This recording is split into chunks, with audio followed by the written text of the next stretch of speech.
Music.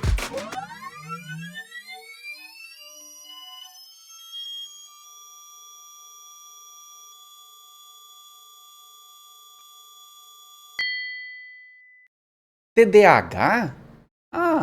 É só dar Ritalina. Quantas vezes você já escutou isso? Mas será que é só isso mesmo? Será que Ritalina é a única alternativa de tratamento para o TDAH? Será que é a mais eficaz? Na verdade, o tratamento do TDAH é muito mais inteligente, é muito mais eficaz quando ele é multimodal. E é isso que nós veremos na aula de hoje. Sejam todos muito bem-vindos ao canal Posologia e hoje nós iremos entrar no episódio de número 2 da série Aliviando os Transtornos Psiquiátricos e vamos direto para o nosso PowerPoint para começarmos o nosso conteúdo.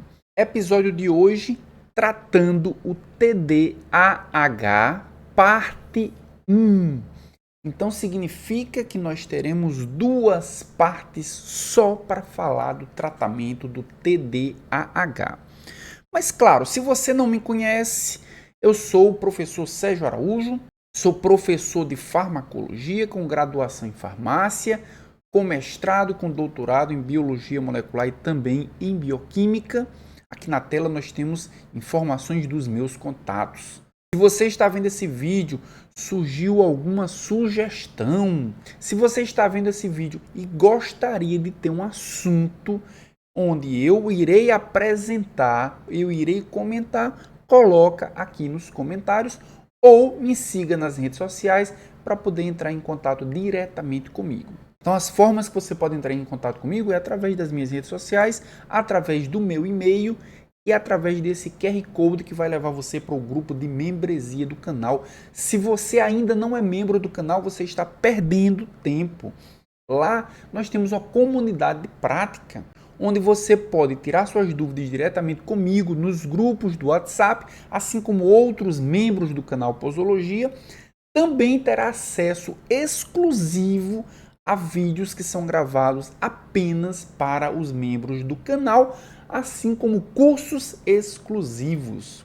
Então não perca tempo e se torne membro do canal. Dessa forma você vai ter mais formas de se atualizar e também vai estar ajudando o canal financeiramente a se manter. Então na aula de hoje iremos falar sobre o tratamento do TDAH. E para simplificar o tratamento, o que é que significa tratar o TDAH? O tratamento é como afinar um instrumento.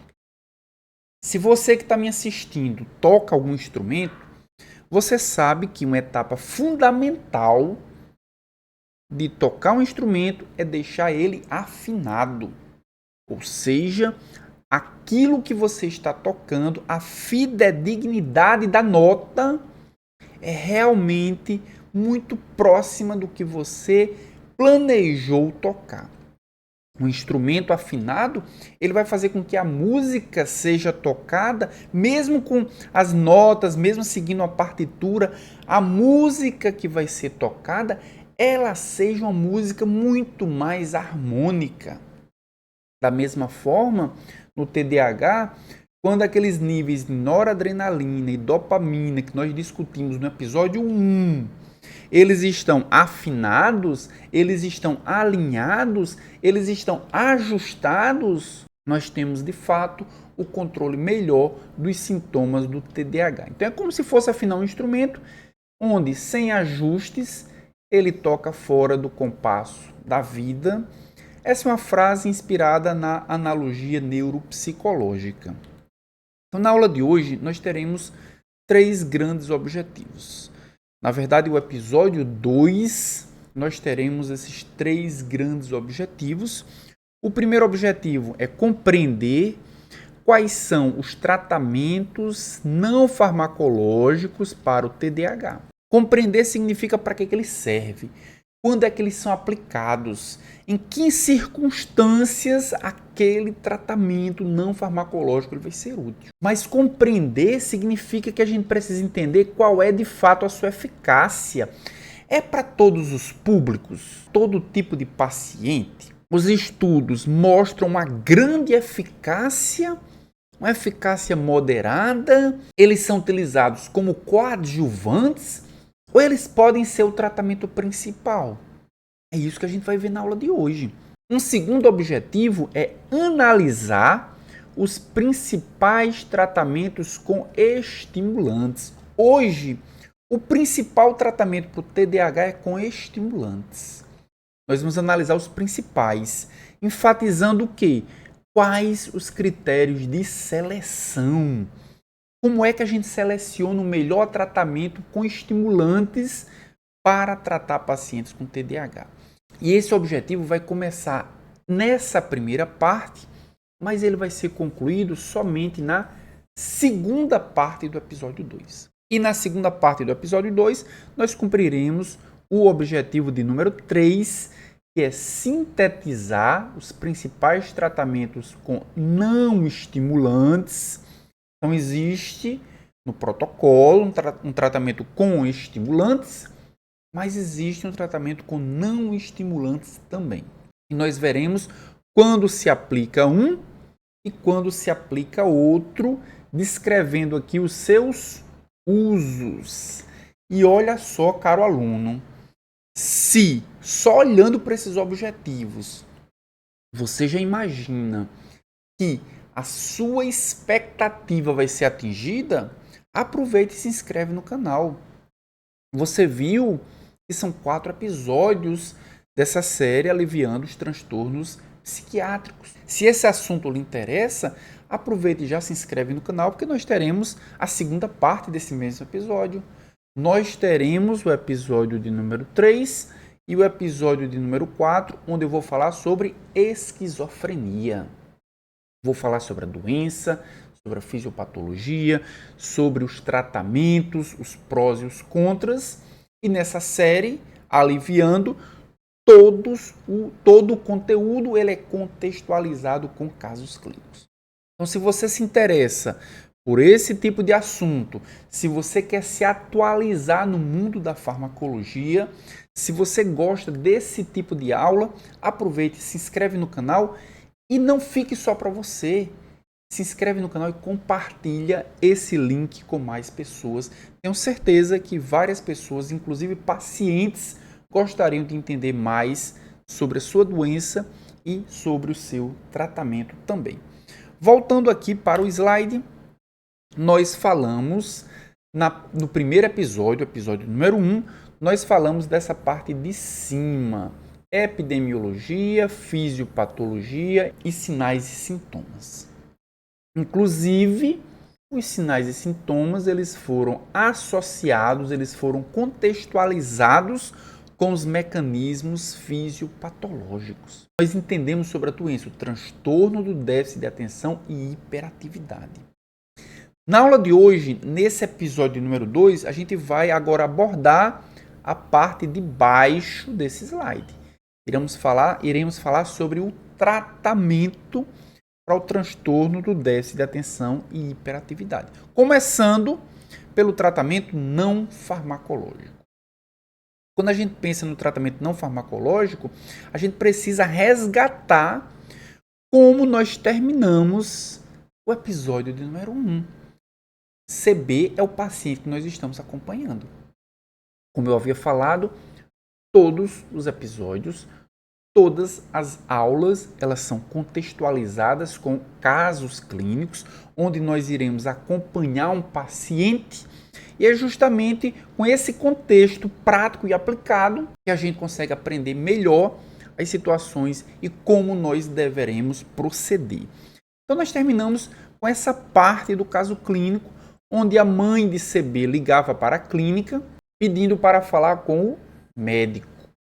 E ela pede para falar com o médico por que razão? Porque CB é um estudante. E lá na escola, ela já recebeu atendimento psicológico. psicólogo, ele recomendou um programa de modificação comportamental. E esse programa de modificação comportamental, de acordo com a mãe de CB, era muito o quê? Complicado. E que ele deveria ser instituído pelos pais. Os pais deveriam instituir esse programa em casa, mas a mãe de CB achou ele muito complicado e ligou para a clínica para falar com o médico, para ter uma noção sobre os benefícios desse programa. De acordo com a mãe, o programa realmente foi instituído, se começou, se fez exatamente como foi orientado pelo psicólogo, mas depois de 2 semanas a mãe se sentia exausta, ou seja, o programa era complicado a ponto de deixar ela muito cansada. Aí a mãe disse o seguinte, na opinião dela, a modificação comportamental até agora não forneceu nenhum benefício. Isso depois de 1 mês instituindo o programa de modificação comportamental. A pergunta, ou o que ela fez para o médico, é se essa modificação comportamental normalmente beneficia os sintomas do TDAH. Será que beneficia todo mundo? Será que 1 mês é pouco? 1 mês é suficiente? Essas são as dúvidas que a mãe de CB tinha. Ela estava fazendo, não estava observando melhora, estava sendo um gasto energético muito grande para praticamente não observar benefício nenhum. Então, será que, de fato, vai observar em algum momento? A gente precisa analisar todos esses aspectos. Quais são as principais alternativas não farmacológicas que podem ser utilizados para o tratamento do TDAH? Primeiro é o tratamento, a terapia cognitiva comportamental. Ajuda a melhorar a compreensão de alguns aspectos. Lembrem que a criança muitas vezes tem muitas dificuldades cognitivas de entender, de aprender, de focar, de prestar atenção, porque existe muito ruído e pouco sinal. Foi isso que nós aprendemos lá no episódio de número 1. Também ajuda nos controles do impulso. Lembra que o nosso paciente, o CB, ele era muito impulsivo. Ele agia muito por impulso. Ele ajuda na procrastinação e ajuda também na autoestima. É isso que se espera da terapia cognitiva comportamental.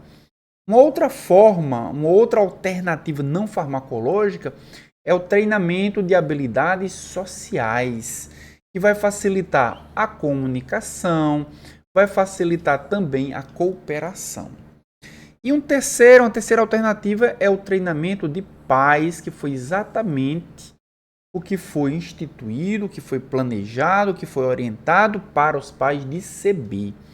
Ensina estratégias de reforço, de rotinas e estratégias em que, em casa, o paciente possa melhorar alguns comportamentos que não são aceitáveis e que poderiam, sem dúvida alguma, facilitar o dia a dia de CB. Além dessas 3 alternativas, nós temos também intervenções escolares, então não temos apenas intervenções em casa e que os pais são responsáveis, a escola também pode ser responsável com a adaptação de aprendizado e um ambiente um pouco mais familiar. Nós temos o Mindfulness e técnicas de regulação emocional, que vai controlar a atenção, vai controlar a emoção, vai controlar também a impulsividade. E nós temos as intervenções de estilo de vida, melhorando a alimentação, melhorando a atividade física, melhorando o sono também. Então são várias possibilidades, cada uma com os seus objetivos, cada uma com as suas próprias justificativas. Mas a pergunta que é necessário fazer é: em que grau essas intervenções não farmacológicas de fato ajudam? E para que tipo de paciente vai ser importante utilizá-las? Porque os estudos e as evidências científicas mostram que ela é útil para aquele determinado tipo de paciente. É isso que a gente vai analisar agora nessa tabela.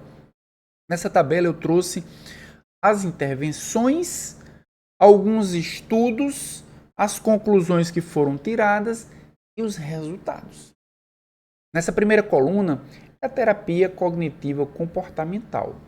Então, eu trouxe aqui um estudo do Nouser e colaboradores em 2020, onde ele comparou um grupo que fez o TCC, terapia cognitiva comportamental, com um grupo controle que não fez o TCC, que estava esperando o momento para fazer o TCC, mas que tinha cuidados usuais de qualquer paciente. Quais as conclusões que os autores tiraram? Ela é altamente eficaz. Por isso que nós temos aqui no status a bolinha verde, ou seja, ela é altamente eficaz. E o que significa altamente eficaz? Significa que 40% dos pacientes que usaram, que fizeram TCC, eles melhoraram os sintomas do TDAH. Mas no estudo ele mostra uma restrição. Altamente eficaz em adultos. Então, talvez para criança ele não consiga essa mesma eficácia de adultos. Mas para adultos eles são altamente eficazes. Especialmente se os sintomas forem resistentes. Então, o paciente está tratando, os sintomas são muito resistentes, então talvez utilizar o TCC para adultos com sintomas resistentes traga um nível de melhora igual desse estudo. 40% melhorou? Foram todos? Claro que não. Nenhum tratamento vai ser ideal para todos os pacientes. O que nós procuramos, o que nós pretendemos, o que nós devemos buscar é um tratamento onde muitas pessoas ou substancialmente melhore a vida de vários pacientes. Vamos olhar agora para a segunda intervenção, treinamento de pais, que foi o que foi sugerido aqui para o paciente, no nosso caso clínico CB. Zou e colaboradores, esse estudo é um estudo mais recente, 2023, ele comparou um grupo que fez o treinamento de pais com um grupo controle sem intervenção. Quais foram as conclusões que eles tiraram? Intervenção, ela é eficaz, e eu posso dizer que ela é altamente eficaz, porque o nível de melhora, 65% dos pacientes melhoraram dos sintomas do TDAH comparado ao grupo controle. Ou seja, bolinha verde. Altamente eficaz. Altamente eficaz e sustentada. O paciente que fazia o treinamento de pais, não só ele melhorava, como essa melhora ela era prolongada. Os pacientes, eles melhoraram por um tempo relativamente longo. E esse estudo ele foi feito em crianças com TDAH. Então, intervenção altamente eficaz, onde os sintomas melhoram de forma sustentada, e foi um estudo feito em crianças. Mindfulness, trouxe aqui esse estudo. Zhang, é um estudo um pouco mais antigo, 2018. Ele comparou um grupo que fez o Mindfulness com um grupo controle ativo, onde foi feita somente a educação em saúde para esses pacientes. E aí, o que é que nós encontramos como conclusão? Ele é promissor. E ele é promissor por quê? Porque vejam que o resultado houve melhora. Mas essa melhora não foi tão grande quanto as duas outras intervenções. 26% dos pacientes melhoraram. O que é importante.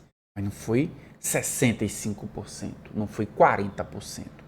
Foram 26%, então ele é promissor como coadjuvante.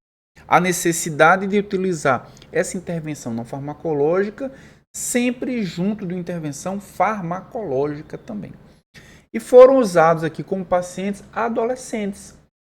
Dá para descartar que outros pacientes vão se beneficiar do Mindfulness? Não, não dá para descartar.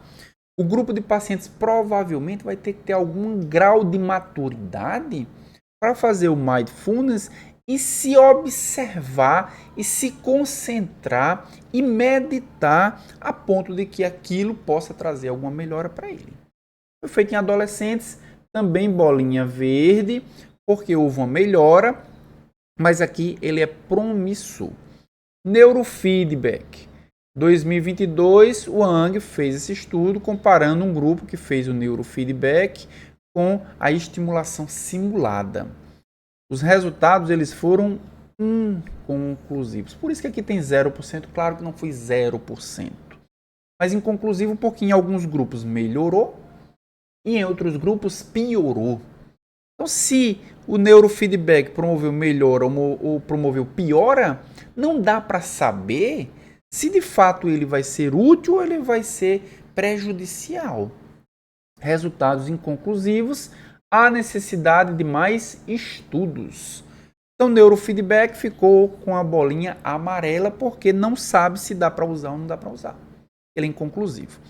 E o exercício físico? Nesse estudo 2023, feito por Lee e colaboradores, comparou um grupo que fez exercício físico com um grupo controle e observou o quê? Uma intervenção segura, uma intervenção efetiva, mas eu posso adiantar que ela também é promissora. São 25% de melhora, mas claro que há necessidade de fazer uma intervenção juntamente com o tratamento farmacológico, ou seja, o exercício físico, ele é uma intervenção coadjuvante.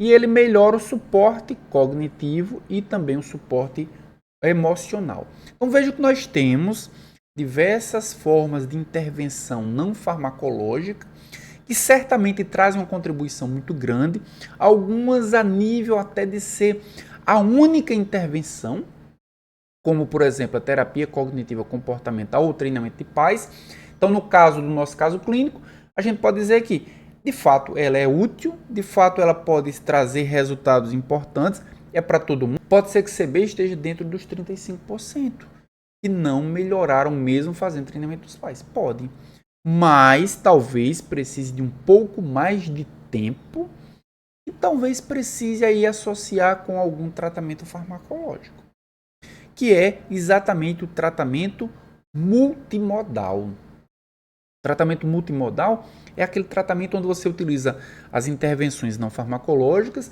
juntamente com as intervenções farmacológicas.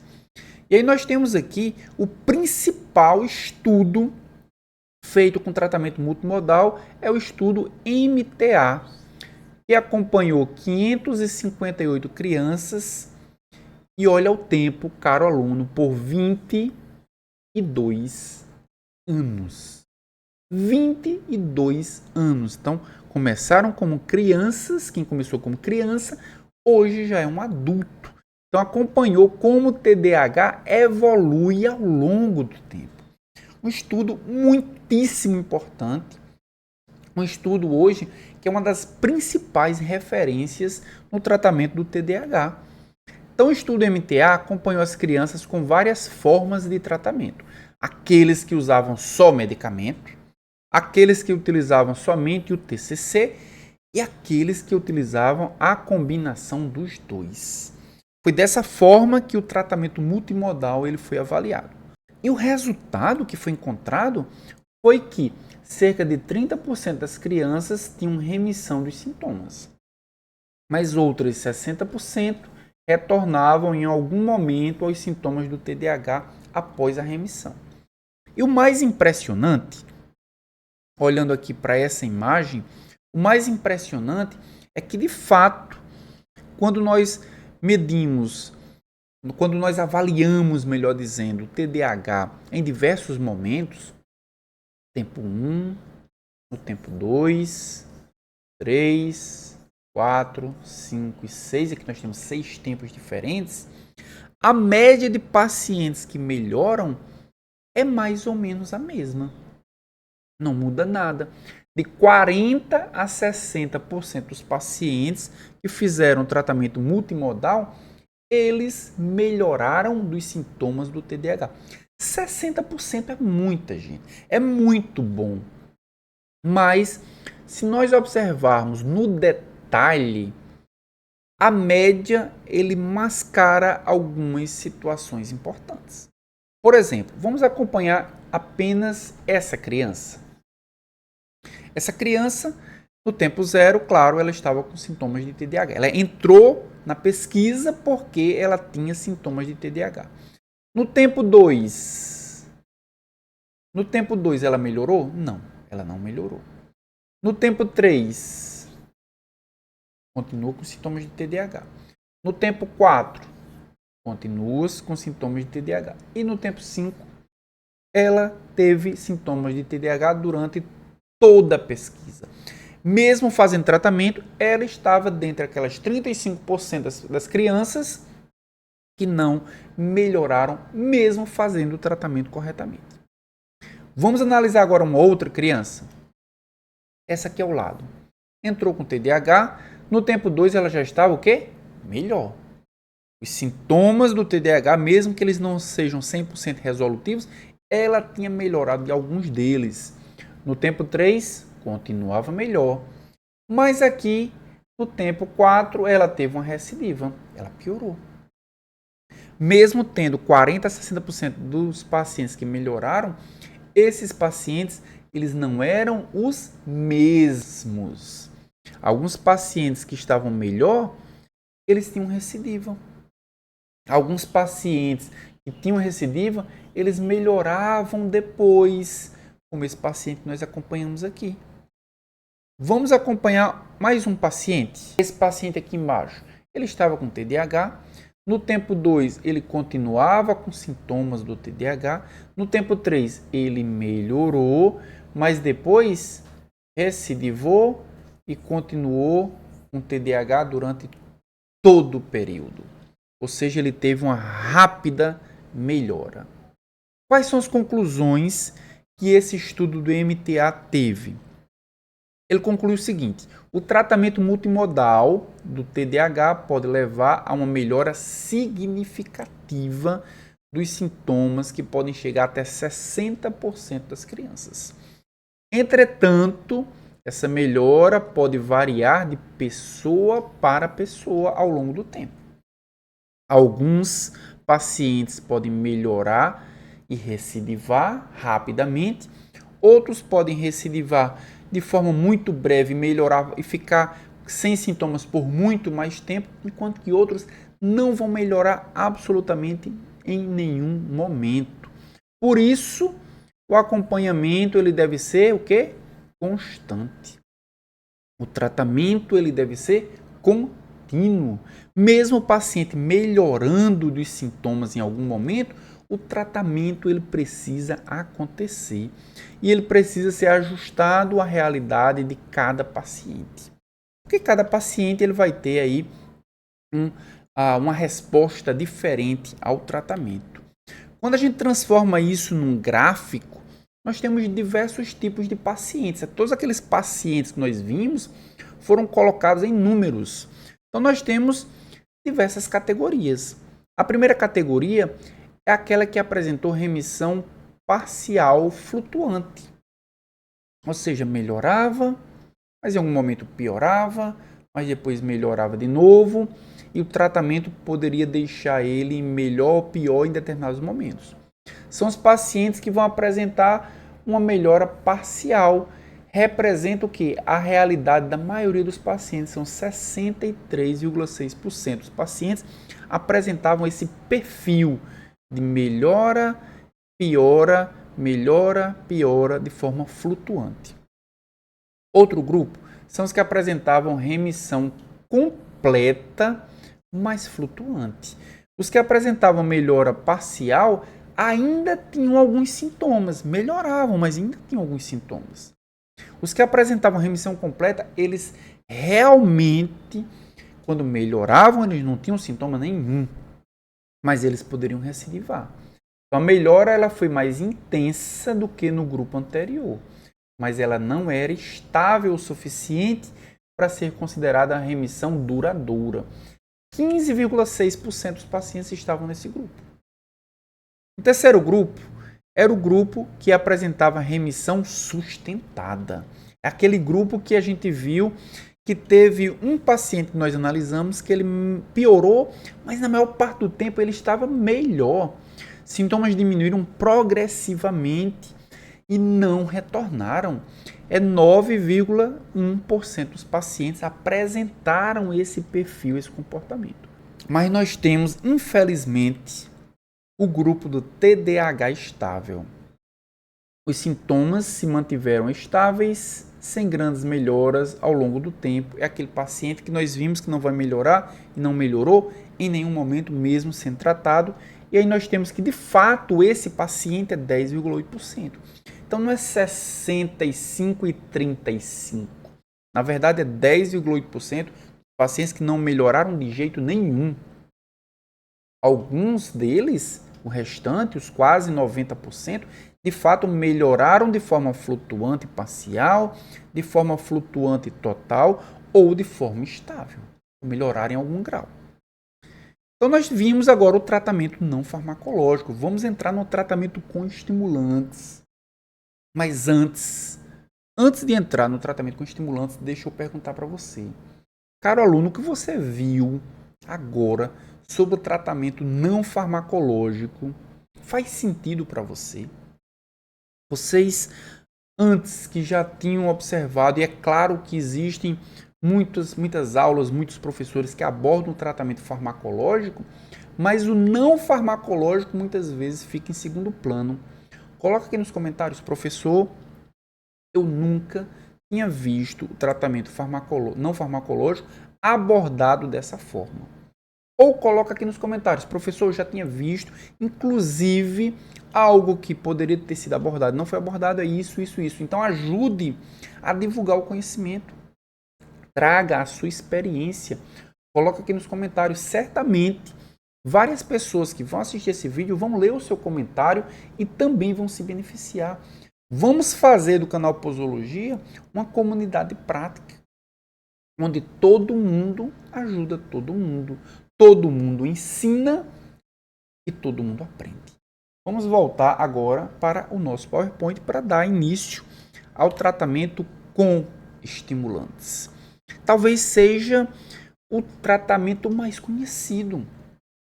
É aquele que eu iniciei a aula. Ah, é TDAH? Usa Ritalina. Será que é só Ritalina? Vamos dar uma olhadinha na linha do tempo do tratamento do TDAH.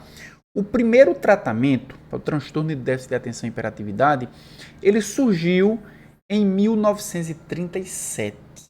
Era a benzedrina. Benzedrina é uma anfetamina que hoje não é mais usada na prática clínica. Se observou que ela era muito insegura para ser utilizada clinicamente. Foi o primeiro estimulante, era usado em crianças e ela é a base de anfetamina racêmica, ou seja, o enantiômero L e o enantiômero D. Era uma mistura racêmica. Era algo que a gente não tinha muito controle sobre potência, sobre especificidade, sobre sensibilidade do receptor, mas foi o primeiro momento e foi muito importante existir a benzedrina, porque a partir daí surgiu a vontade de se pesquisar e de se encontrar alternativas que fossem melhores do que ela. Em 1955 foi encontrado exatamente um princípio ativo que é melhor do que a anfetamina racêmica, que é o metilfenidato, cuja marca principal é a Ritalina. Então, em 1955 surgiu a Ritalina com o metilfenidato. Depois, em 1976, surgiu uma versão da anfetamina, que é a destroanfetamina. Isso aumentou a potência da forma racêmica, mas aumentou principalmente a seletividade pela dopamina. Essa seletividade foi que trouxe para a destroanfetamina um poder muito maior que a benzedrina não tinha, que era a seletividade, que era a segurança. Em 1996, surgiu o Adderall, que é uma anfetamina também. Só que vocês podem observar aqui que é uma combinação de sais de anfetamina. Combinação de sais na forma de liberação imediata e na forma de liberação prolongada. Isso melhorou demais o controle dos sintomas da TDAH. numa mesma formulação, eu liberava de forma imediata, ou seja, os sintomas eles eram rapidamente debelados, mas eu prolongava tanto o seu efeito farmacológico que boa parte do dia o paciente ficava sem sintomas do TDAH. No ano 2000 surgiu uma outra marca que é Concerta, também à base de metilfenidato, mas aí usando uma nova tecnologia farmacêutica, tecnologia Horus, onde havia liberação controlada através de um sistema osmótico, que acabou depois sendo melhorado, mas nesse momento nós tínhamos a Ritalina de liberação imediata e o Concerta que era de liberação controlada, ou seja, nós tínhamos duas formas onde poderia resolver os sintomas de forma imediata, mas prolongar o efeito durante o dia todo. Seguindo aqui na nossa linha do tempo, no ano 2001, surgiu uma nova versão do fenidato, do metilfenidato, que é dexmetilfenidato, que é um enantiômero ativo do metilfenidato, com a maior potência e a necessidade de uma dose menor, ou seja, maior segurança para o paciente. Mas foi só no ano de 2002 onde a Ritalina ganhou uma versão LA, uma versão de liberação prolongada, com cápsulas de liberação prolongada com duas fases semelhante ao Adderall XR, ou seja, ele liberava a dose do medicamento de forma imediata, mas uma outra parte do metilfenidato era liberada de forma prolongada, ou seja, eram duas fases que trariam os mesmos benefícios, só que com metilfenidato, que o Adderall, que tinha anfetamina, estava trazendo. No ano 2002 surgiu o primeiro não estimulante aprovado para o TDAH, que é a atomoxetina, que é um inibidor seletivo da recaptação de noradrenalina. A gente vai falar isso na segunda parte desse episódio 2. Continuando na nossa linha do tempo, em 2006, Dayatrana trouxe uma revolução para o tratamento do TDAH. Ele inseriu o metilfenidato como um adesivo transdérmico.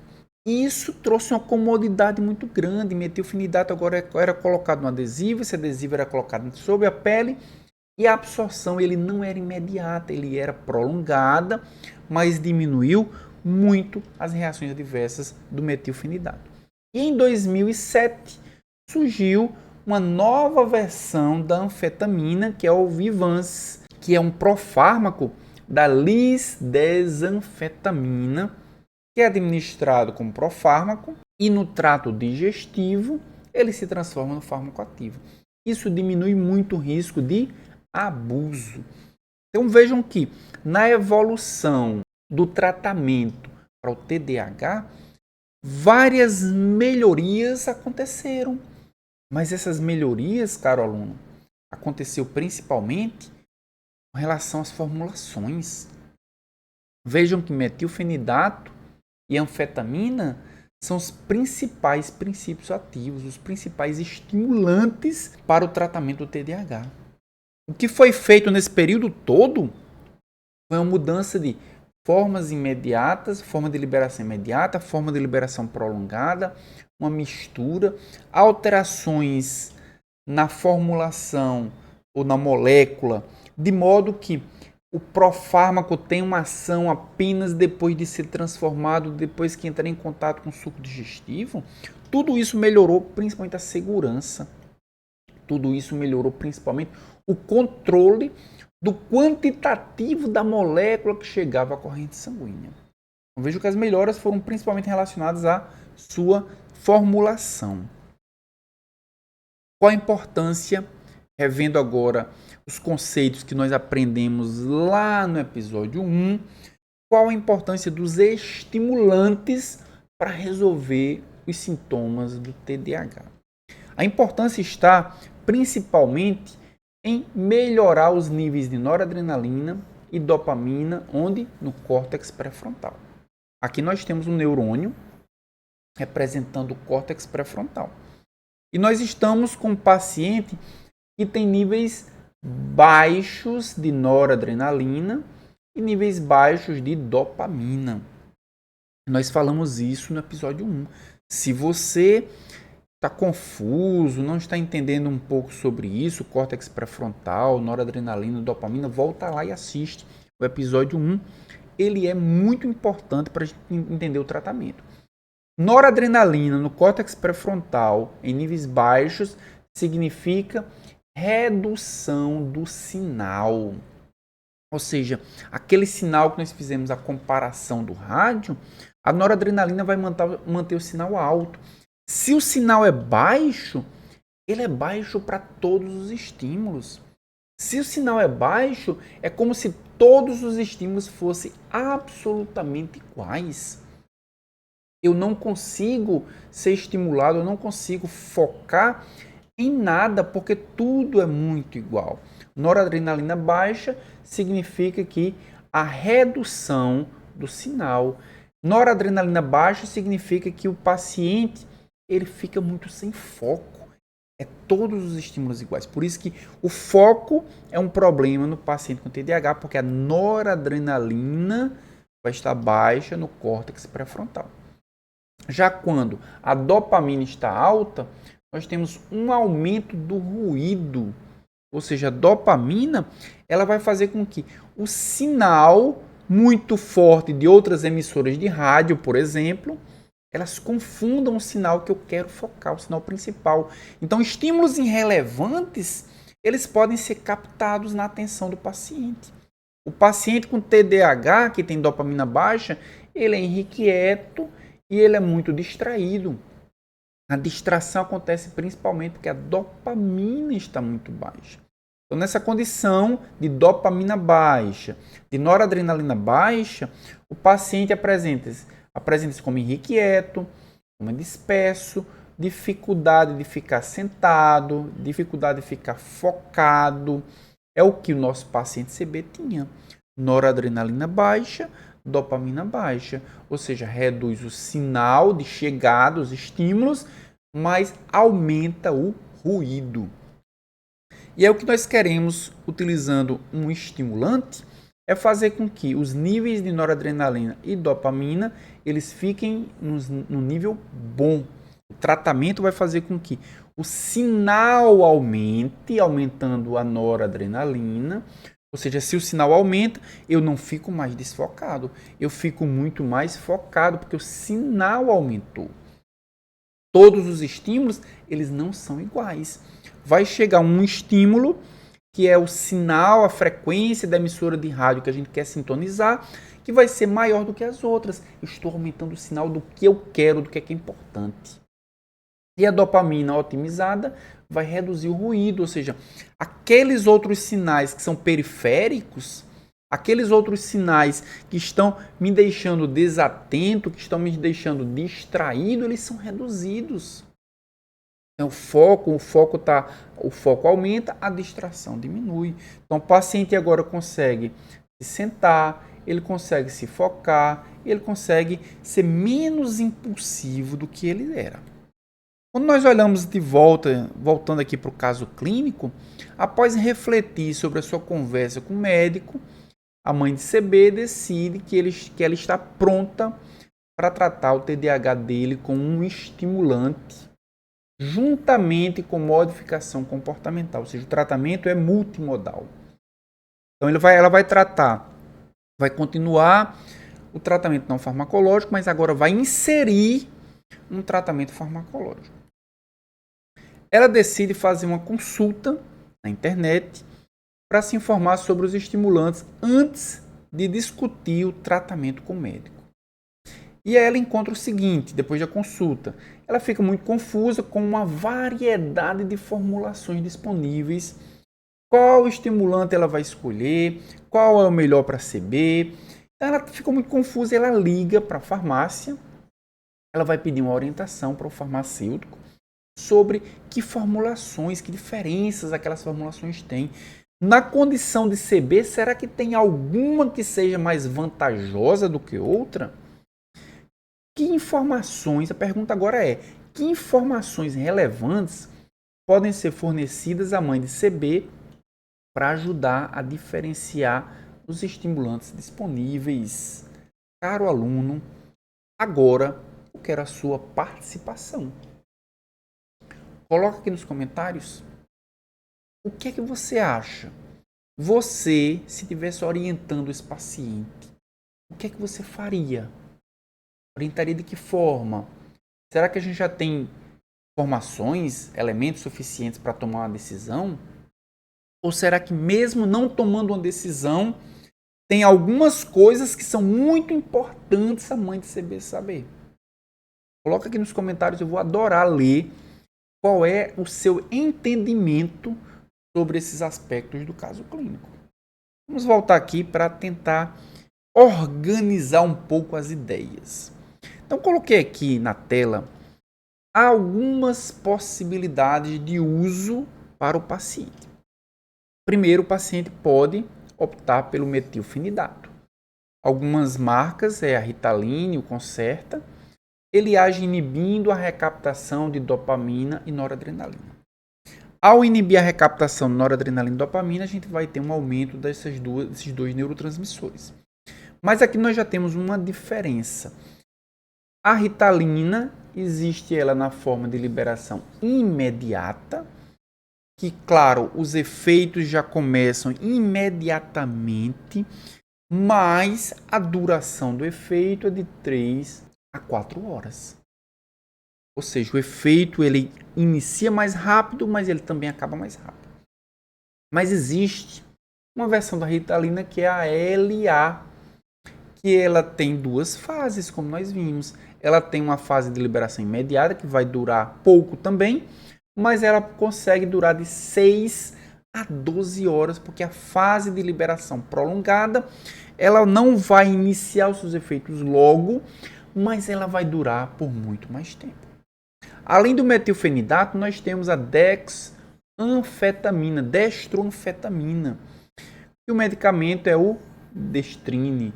E vejam que para esse o mecanismo de ação também aumenta os níveis de noradrenalina e dopamina, mas não através da inibição da recaptação. Aumenta a liberação. E a gente vai ver que isso vai fazer total diferença. Efeito dele, ou da duração do efeito, é de 4 a 6 horas, apenas a liberação imediata, mas ela tem uma alteração na molécula, a anfetamina é a dextroanfetamina, por isso esse tempo de meia-vida, esse tempo de duração da ação era um pouco maior do que a própria anfetamina. Nós temos a dexmetilfenidato, que é o Focalin, é também um inibidor da recaptação de dopamina e noradrenalina, duração aproximadamente 12 horas e a sua formulação via de administração é oral na formulação XR. E a lisdesanfetamina, que é uma outra versão da própria anfetamina, que é o Venvance, aumenta, claro, a liberação de dopamina e noradrenalina, assim como a própria anfetamina, mas vejam que a duração do efeito ela é muito maior, de 12 a 14 horas. Então nós temos diversas possibilidades. Mas nós primeiro precisamos analisar os mecanismos de ação. E se liberação imediata ou liberação prolongada vai ter diferença do ponto de vista da utilidade para o próprio paciente. Isso vai nos ajudar a orientar esse paciente. Então, considerando o mecanismo de ação, e aí nós vou analisar o mecanismo de ação primeiro do metilfenidato, ou seja, da Ritalina. E antes de entrar no mecanismo de ação propriamente dito, nós precisamos ler esse texto que está aqui embaixo. Se a justificativa para formulações de liberação não imediata é poupar a criança do constrangimento de tomar medicamento na escola, imagine que o paciente vai fazer uso de uma formulação de liberação prolongada. Ele faz uso antes de ir para a escola, mas só precisará fazer uso novamente depois que voltar para casa. Ele não vai precisar fazer uso na escola. Então, as crianças não vão estar observando que aquela outra criança está fazendo uso de um medicamento que vocês viram aqui, tarja preta. Então, isso pode trazer constrangimento para a criança. Se uma das justificativas for evitar constrangimento, a gente pode utilizar uma formulação de liberação prolongada. Se a justificativa for evitar efeitos adversos relacionados a concentrações plasmáticas altas, as formulações de liberação imediata provocam liberação imediata. As concentrações de metilfenidato vão estar elevadas muito rapidamente. Vai produzir efeitos adversos muito mais facilmente. Se a justificativa for evitar esses efeitos adversos porque as concentrações sobem muito rapidamente, o que é que vai ser preferível? Formulações de liberação prolongada. Ou seja, já tiramos esse elefante da sala. Nós temos uma opção, liberação imediata ou liberação prolongada do metilfenidato.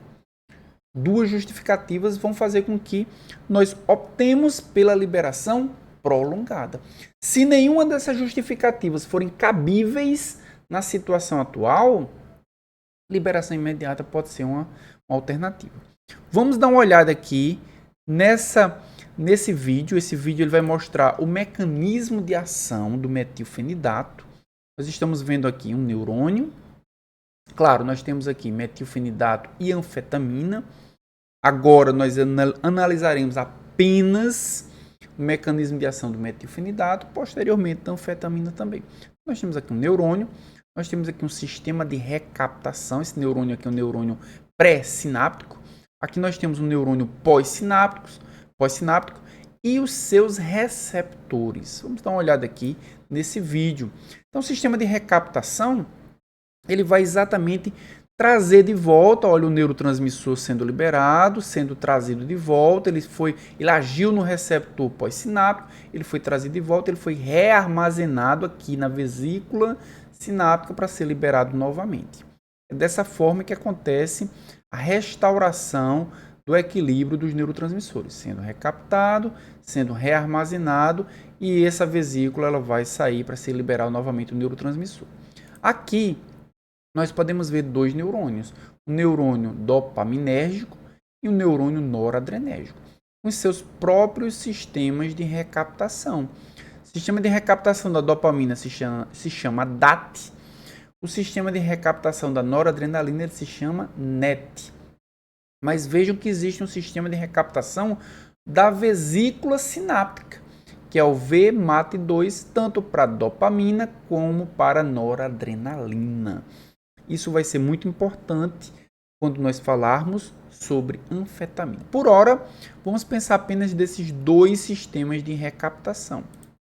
Então, nós observamos noradrenalina sendo recaptada, dopamina sendo recaptada, metilfenidato vai parar os carrinhos. Olha os carrinhos parados aqui. O que é que vai acontecer com a noradrenalina? O que é que vai acontecer com a dopamina e com a noradrenalina? Elas vão ser liberadas. Não existe mais um sistema de recaptação, porque o metilfenidato parou. Os dois, tanto dopamina como noradrenalina, são bloqueados. Os sistemas de recaptação são bloqueados dos dois neurotransmissores. Esses dois neurotransmissores, como nós podemos ver aqui, eles serão acumulados na fenda sináptica. É dessa forma que o metilfenidato vai agir, aumentando os níveis de noradrenalina, os níveis de dopamina, preferencialmente onde? No córtex pré-frontal. Quando nós agora analisamos de forma um pouquinho mais detalhada cada uma das formulações, e agora olhando para as marcas comerciais, nós temos o Concerta, que vai utilizar o quê? Um sistema de bomba osmótica. Então, ele utiliza um sistema de liberação prolongada de bomba osmótica, onde libera imediatamente uma parte do medicamento, ou seja, liberação imediata é uma das fases, seguida pela liberação gradual, previsível do restante do medicamento por meio de uma bomba osmótica.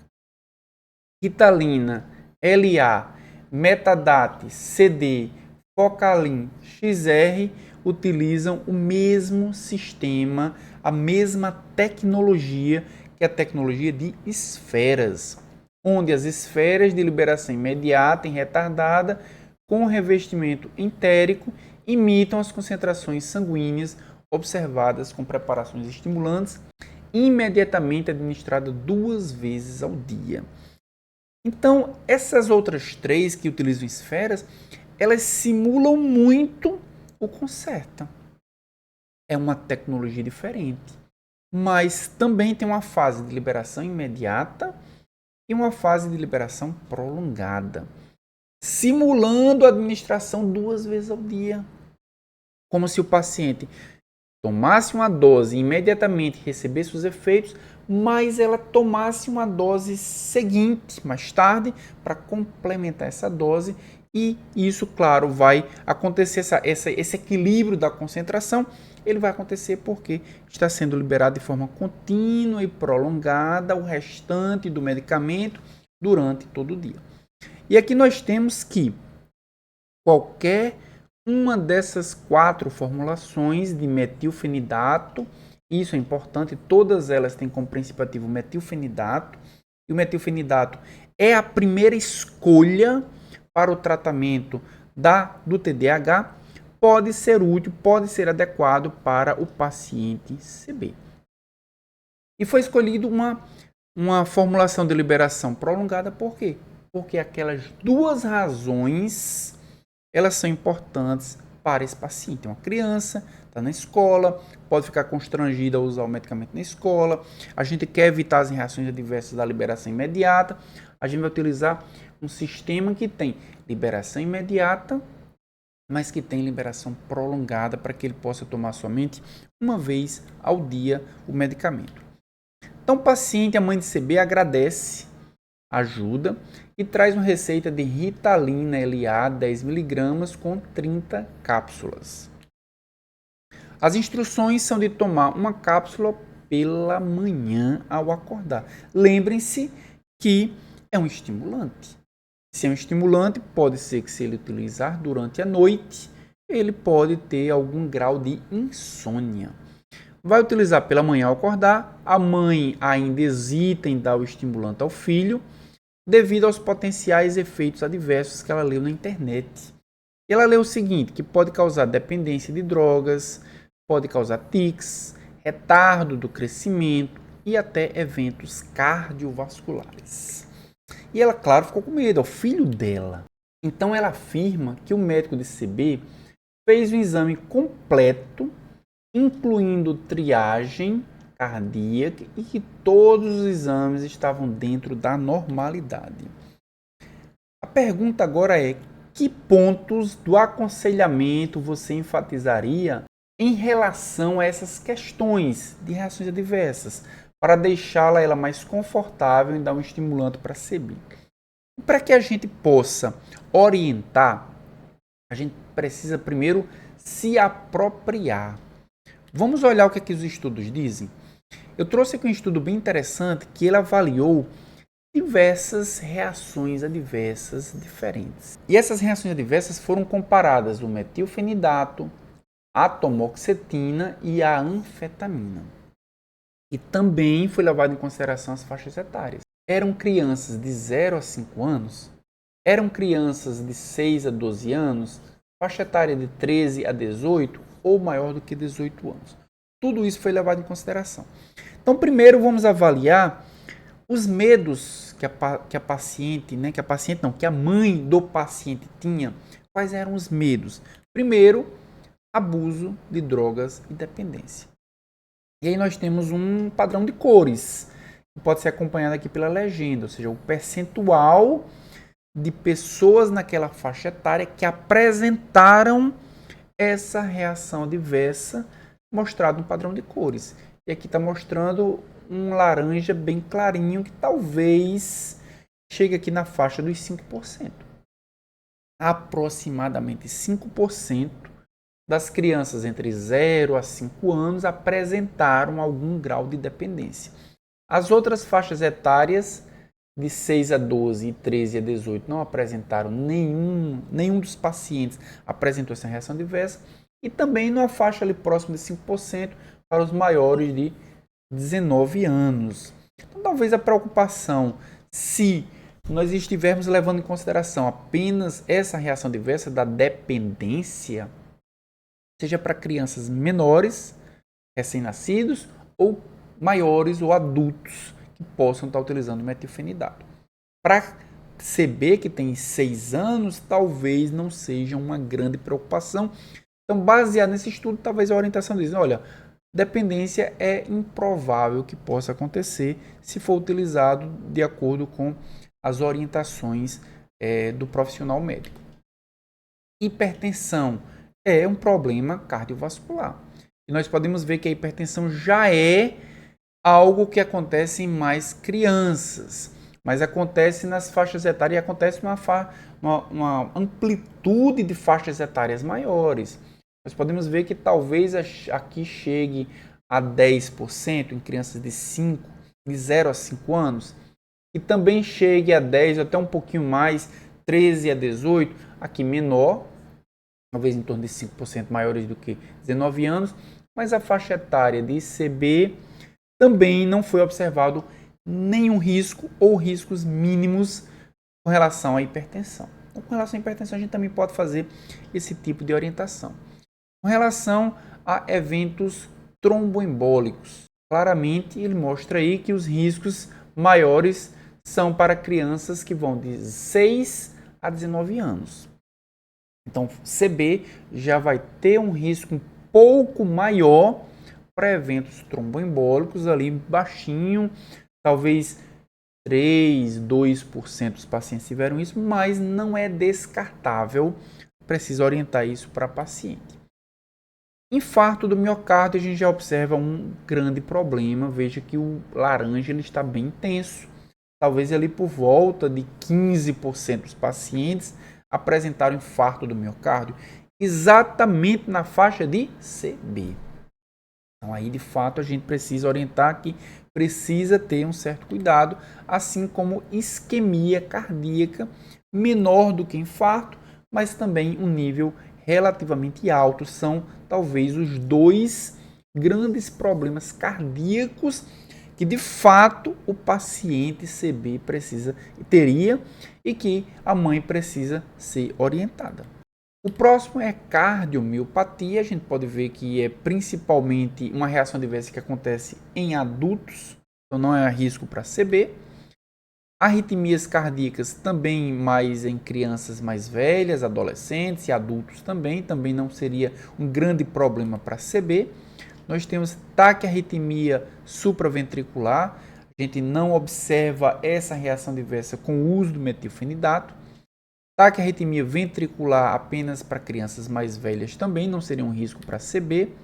E nós temos também o choque, uma condição cardíaca que não apresenta, não está relacionada, não está associada ao metilfenidato. Então, com relação aos problemas relatados pela paciente, talvez os mais importantes sejam os cardíacos, e dentre os cardíacos nós temos infarto do miocárdio e isquemia cardíaca, como talvez aqueles que precisassem ter uma preocupação maior. Mas existem alguns que não foram relatados pelo paciente e que precisam ser mencionados. Nós temos aqui discinesia, que é altamente frequente para crianças de 0 a 5 anos, mas que existe uma frequência moderada na faixa etária de CB, de 6 a 12 anos. E o outro seria a distonia, também altamente frequente para crianças de 0 a 5 anos, mas moderadamente frequente na faixa etária de CB, que são problemas musculares. Não foram relatados, mas que a mãe de CB precisa saber. Não só os que ela estava temerosa, mas também aqueles que ela nem sabia que poderia ter e que de fato há uma frequência relativamente alta para essas reações adversas. Vamos voltar aqui para o nosso caso clínico. CB foi então tratado com a Ritalina LA e as melhoras dos sintomas elas foram apenas parciais, principalmente com relação à desatenção. Praticamente não melhorou com relação à desatenção. Então, o que o médico fez? Em outra consulta, o médico resolveu suspender a Ritalina, que é a base de metilfenidato, e a administração agora seria por Aderal XR, 30 mg por dia, e Aderal é a base de anfetamina. A gente vai ver como é que a anfetamina age. Mas a mãe diz o seguinte, com a introdução do Aderal, CB ficou mais irritável, mais hiperativo e mais choroso, principalmente, curiosamente, por volta das 13 horas. E isso acontecia todos os dias. Depois começou a tomar o Adderall, todos os dias ele estava hiperativo, estava choroso e também apresentava-se mais irritável. A mãe de CB pede ao médico recomendações como lidar com esses sintomas. O que é que a gente deve fazer? Será que o Adderall está numa dose mais baixa? Será que a gente deve alterar talvez a hora de tomar o Adderall? Então o que é que a gente precisa fazer? Que recomendações? E aí? O que deverá ser feito para CB não continuar a experimentar essas reações? Coloca aqui nos comentários também. Eu vou adorar saber qual é a sua opinião sobre essa situação. Vamos tirar a Ritalina LA, vamos adicionar o Adderall XR. São dois princípios ativos diferentes. Ele não estava controlando com a Ritalina, não sei se está controlando com o Adderall, mas o fato é que ele está apresentando algumas reações inconvenientes com o uso do Adderall. E a pergunta que vai ficar é essa: seria apropriado trocar Ritalina LA para Adderall nessa situação de CB? Essa pergunta, meu caro aluno, a gente vai responder ela na segunda parte desse episódio número 2. Essa é apenas a primeira parte. Na segunda parte nós falaremos sobre as anfetaminas, falaremos também sobre o tratamento não estimulante. E claro, gostaria de agradecer você por ter ficado até aqui no final dessa aula. Se você quiser esse PowerPoint para você, você pode baixar. Basta fazer a leitura desse QR Code, basta clicar no link que vai estar aqui na descrição desse vídeo. Você vai ser levado a uma plataforma e lá você vai poder baixar essa apresentação, assim como todas as apresentações da série Aliviando, para você usar da forma que você quiser. Se você quiser usar para dar uma aula, se você quiser utilizar para dar uma palestra, se você quiser utilizar para estudar, acompanhando aqui as aulas, dá para fazer tudo isso. As apresentações são todas no formato editável. Você pode alterar as informações, pode alterar as imagens, pode alterar as animações, está a seu critério. E se você tiver dúvidas, o que é que você deve fazer? Comentários estão aqui embaixo, justamente para que você possa colocar sua dúvida, colocar sua sugestão, colocar sua crítica, seu elogio. Coloque aqui nos comentários, eu vou ler todas elas. E voltamos na próxima semana com a segunda parte dessa aula, tratamento do TDAH. Muito obrigado e até lá!